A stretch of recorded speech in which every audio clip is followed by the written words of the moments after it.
Ana Catalina Emery, Visiones y Revelaciones Completas, sexta parte, Reconocimiento de las Reliquias. Capítulo 2. Reliquias de Jesucristo y de su Madre Santísima. 3.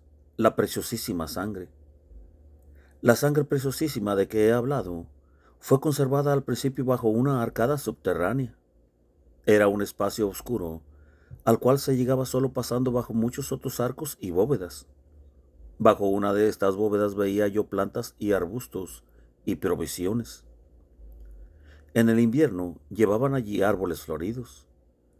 La sangre preciosa se conservaba en una especie de cáliz y posaba sobre el altar delante del cual ardía una lámpara, en una especie de tabernáculo fabricado en ángulos, con una abertura.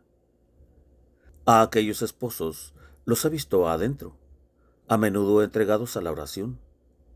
Más tarde he visto que hacían vida eremítica, separado uno de otro a cierta distancia del castillo, y que se reunían solamente para hacer sus devociones delante de la sangre preciosísima. Entendí que oyeron una voz que les mandaba edificar una capilla. En efecto, fabricaron una precisamente en el lugar donde antes había sido el comedor. He visto así que la devoción a la sangre preciosísima crecía más y más, aunque siempre secretamente. Más tarde fue transmitida en herencia la sangre del Señor, con documentos duplicados, pero con reserva y mucha cautela. He visto algo de San Trófimo de Arles por aquel tiempo. Recuerdo solo algunos nombres. Ya mucho antes que el conde se uniese en matrimonio, había cristianos llegados de Palestina, y el conde los había tratado siempre bien y protegido. Había en estos lugares comunidades cristianas, aunque se mantenían ocultas. El padre de la joven había guardado en secreto su modo de pensar a sus hijos mayores, que no pensaban como él. En cambio, los hermanos menores tenían la fe de su hermana, y creo que entre ellos hubo mártires.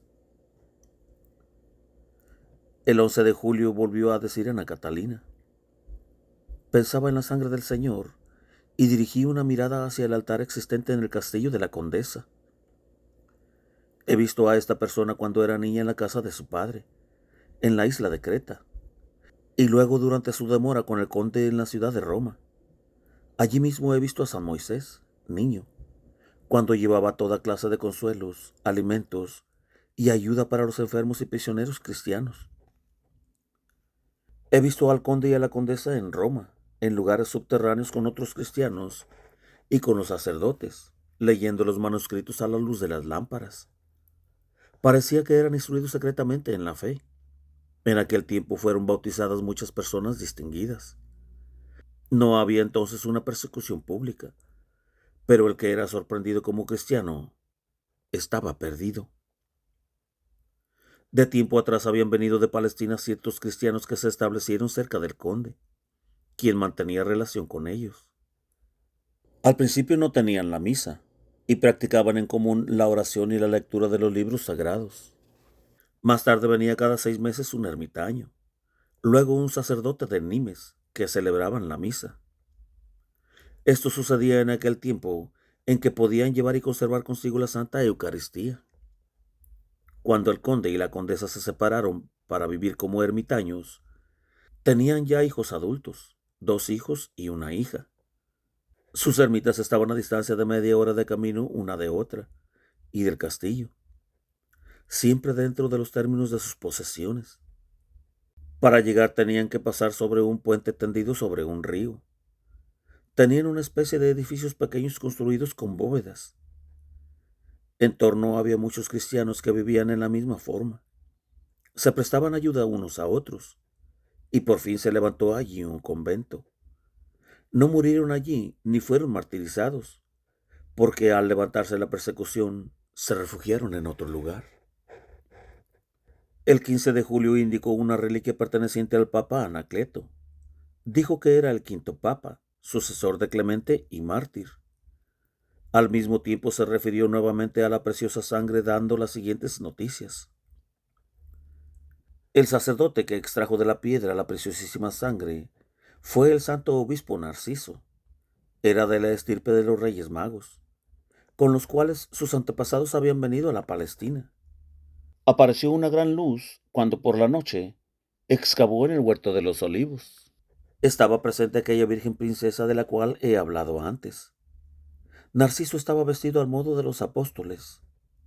Jerusalén era entonces apenas reconocible. A raíz de las destrucciones, los valles estaban llenos de escombros y algunas alturas destruidas. Los cristianos tenían todavía una iglesia cerca de la piscina de Bethesda, entre Sión y el templo, donde hubo ya una iglesia en tiempo de los apóstoles. Ya no existía más.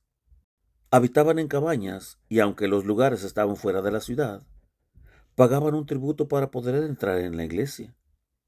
En las puertas vi a un hombre y a una mujer, a quienes debían pagar el tributo. Pagaban 5 pequeñas monedas y esto valía por cierto tiempo. El estanque de Bethesda, con sus pórticos de columnas, ya no existía. Todo estaba lleno de escombros. Había una fuente cubierta con un edificio, cuyas aguas consideradas sagradas las usaban para sanar las enfermedades y la veneraban como nosotros el agua bendita. El nombre de aquel conde era como el del amigo de San Agustín, Ponticiano. La condesa se llamaba Tasia o Dacia. No lo puedo expresar mejor. La fiesta de esta santa se celebra a fines de mayo o a principios de junio.